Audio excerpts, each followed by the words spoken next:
Hi guys, welcome back to the channel. If you're planning to move to Canada as a student, for work or as a peer, one thing you need to crack is IELTS. Excuse me, it's not IELTS, it's IELTS. You heard it, it's IELTS. Today we are going to discuss all the tips and tricks you need to be aware of before you appear for your IELTS exam. And for that we have with us our experienced mentor, and her name is Simran, and she's gonna share some light on what IELTS is. IELTS is basically a language testing system. It is an English language testing system which has 4 modules, as we all know, that is listening, reading, writing and speaking. And you are given a score out of 9 in each module and overall as well. Okay, so Simran, as you explained, there are like 4 modules. Yes. So which is the module which students have most difficulty with? Well, according to my experience, I have seen students really face difficulty in speaking. Maybe because of their accent, maybe they are not used to it, they're not so used to this language as we all speak in the regional languages. Yeah, I can personally vouch for that because in India, when I appeared for my speaking IELTS, I was also very apprehensive. As she said, we don't speak our native language is Hindi, Punjabi. I had a lot of difficulties with speaking in English. Person will share now more tips on how we can crack the speaking module. Speaking is just divided into 3 equal parts, and they are very easy. So the very beginning, it's the introduction part. In the introduction, the examiner just asks you hardly 15 to 20 questions, and you don't have to answer those questions so elongated. It should be really limited, but yeah, one word is also prohibited. Don't use a single word, yes, no, and like that. You have to give at least one sentence long answer. There is a lot more questions which are just about you. The things you like, what you don't like, do you like outdoor games, indoor games? Suppose, Gagan, if I meet you, I'll ask you some of the introduction questions, and you will also ask me, right? You don't need to be worried about it's a kind of an interview or stuff, but you can treat it as a conversation you do like on a daily basis with your friends, but you do it in your native language, but in this case you're doing it in English. Okay, so what about after introduction round? Okay. What comes next? Okay, the next is the cue card. So cue card is not a tough thing. It's very easy. You get 1 minute to prepare on the spot, and then you have to speak for the next 2 minutes continuously in front of the examiner. And cue card is just like one topic for which some cues are also given. Okay. So these cues are just like the hints, and you have to cover all those cues in that topic. And cue card is really easy. For this, the most important tip that I would like to share with the viewers is that practice it regularly, and for the practice, use a stopwatch. Give yourself 1 minute every day. Just record your voice and then speak for the next 2 minutes, because this will help you to activate your thought process. The more you will practice, the more you will grasp. If you do at least 2 cue cards per day, you will get to know about the topics, you will be able to think more quickly, and things will be easier for you in the examination. Yeah, I think she explained, but I will add on to that. You can even record a video of yourself so that you can see your gestures, like if you're looking confident, and if you can actually judge everything, how you're speaking, how you're sitting, and what is your body language. That is also an important part for appearing for listening module. Undoubtedly true, Gagan. That's really important. Your eye contact should be there because it shows you that you are enough confident. Yeah, for sure. Another is your body language. Don't move your hands so much. Yeah, you don't have to be moving your hand like this, like I do in most of my videos. This is prohibited. Yeah, this literally. Is prohibited. It's like an interview, a very simple interview, and dress up really nicely and properly, neatly. Don't get too overdressed or underdressed. Yeah. So these are the basic things which are also judged, but the most important thing is your language skills. And anything else you will like to add on to the speaking module? Anything else you want to add on? Yeah, the last but not the least, one of the most important part is also that is the follow-ups. So follow-ups are just the question answer round, and the follow-ups are the questions that are based on the cue card only. Okay. The topic which is given to you in the cue card, suppose you get a topic, what if you get a lottery, what will you do with that? So the questions will be based on that topic only. Okay. You will get at least 10 to 12 questions, And this time you have to give an elaborated answers by quoting some relevant examples because it should not be compact. You have to justify your answer. Okay. Examiner should be completely satisfied. And this is the last part of your speaking. That will be it for the speaking module. Now we'll proceed on to our next module, which is? I think we should go with the writing.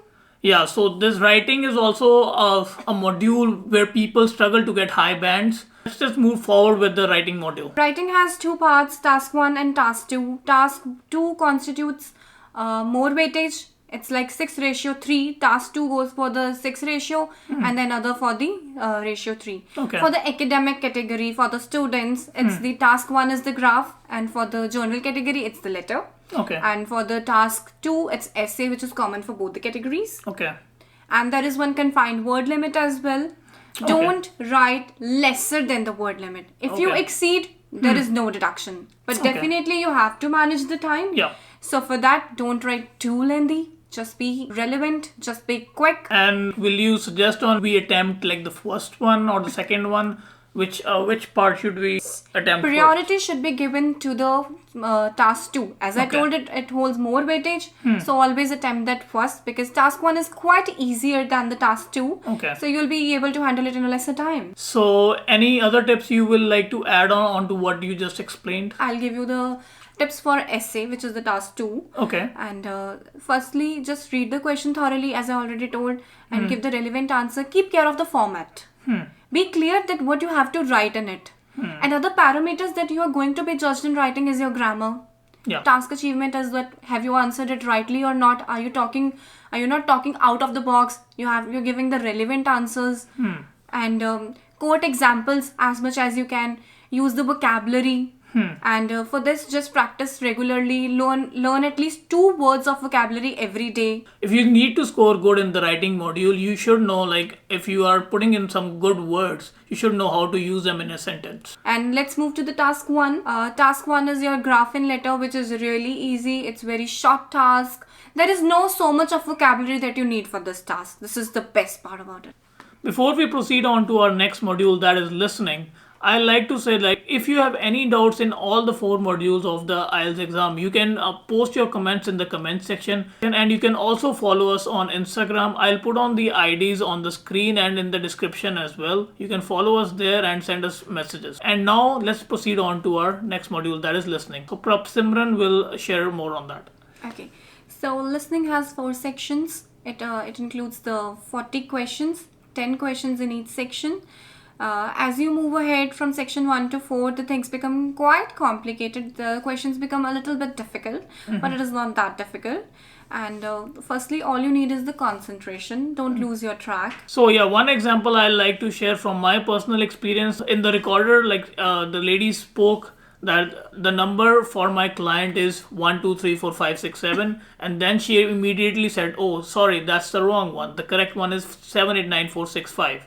So you have to be aware of this kind of trick things that they play in the audio, because if you are busy writing the incorrect answer, you can easily miss the correct one. So you have to be aware of that part. Yes, for this I would just recommend the students to utilize the time given to read the questions. Whenever a section plays, before it plays, there is always a time for the questions. Suppose if she's going to talk about the first 5 questions, you will get the 30 seconds for the 5 questions, and it's like 60 seconds, 1 minute for the 10 questions. And utilize that time really wisely. During this time, just read out the questions, just go through with the questions that you are going to asked, and with this mark the important words, the keywords in between, so that when the speaker speaks, the things are quite familiar to you. You can answer them really quickly. Like in the very first section, there are very easy questions. Suppose one example that I would like to quote is, if you will be asked about the name of the person, suppose her name is Jim Clare. Jim will be written and her surname will be asked Clare. So you have to answer her surname, the next part of the name. And another thing, it's very easy conversation in the beginning. So you just have to give the very easy answers like the phone number, the surname, the name of the model, and keep care of spellings.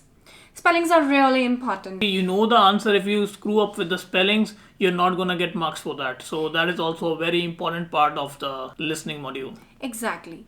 Another part that I would like to talk about is the map. Yeah, map is also it could be very tricky because like it's one of the, for me personally, it's one of the most difficult sections in the listening module because you can easily get lost in the directions and you can screw up the whole map section. Yes, you're talking about direction. So direction is the only element which is going to be so much propitious for you, which is completely beneficial for you in this category. Mark the directions. Most of the times the directions are already given. The north, south, east, west are already marked in the map. So if they are not, just mark them first of all, and then follow the speaker really carefully. If he says goes up, just go up. If he says turn left, move your map accordingly. You can write anything on the question paper. You can mark anything, and through this you can attempt all the 6 or 7 questions of the map really easily and very right. And other parts, there are MCQs. So guys, MCQs are not that tough. But when you get the pause, when you get those 30 seconds, just mark down the keywords, just keep care of the question. What is the question asked to you? And then listen it carefully. So mark the answer accordingly.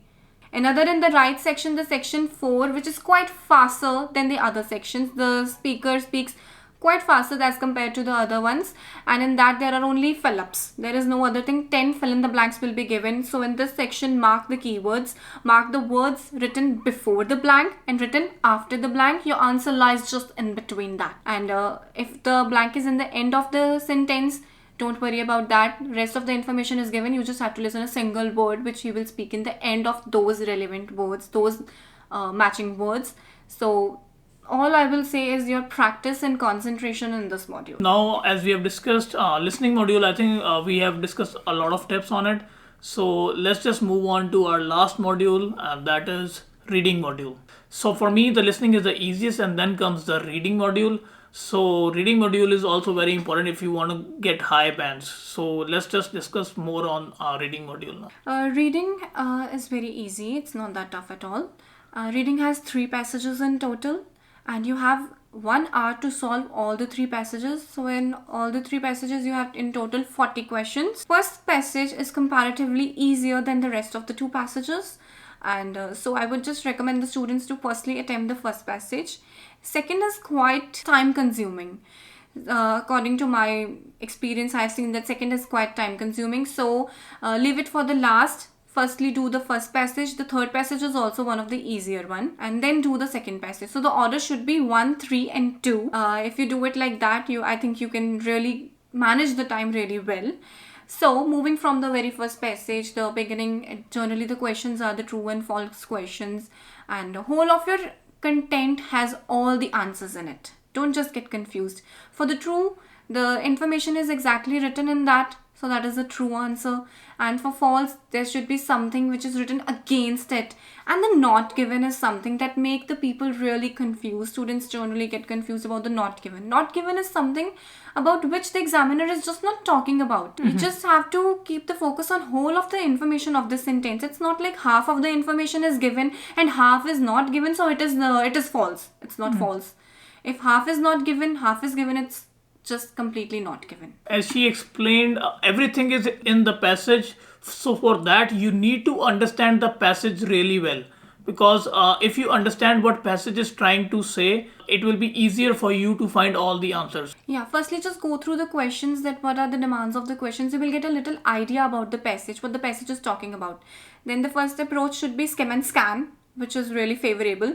Just go through it very thoroughly. Don't go so deeper into it, and then look at the question. You will get at least one hint that something I read it about this in the second paragraph or in the third paragraph. So your focus will be scanning on those particular paragraphs. That will be easier for you. So skimming and scanning, first going through it quickly and then scanning it elaboratively would be really easier for you. Let's talking about the fill-ups. Fill-ups has a very easy rule, trust me.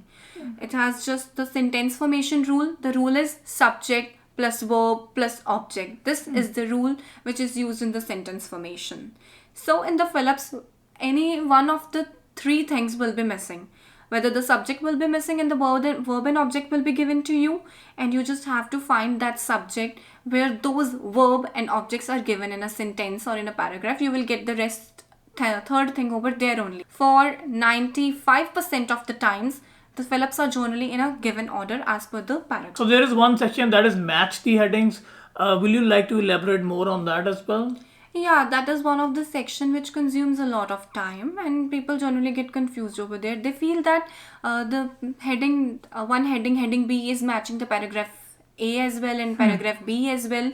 So don't just get confused. See where the more of the content is given. If the paragraph A has more information which is relevant to that heading, which is matching that heading more, so mark the answer A. It's more about practice. The more you will practice, the more you will apply the technique, you'll get to score really well.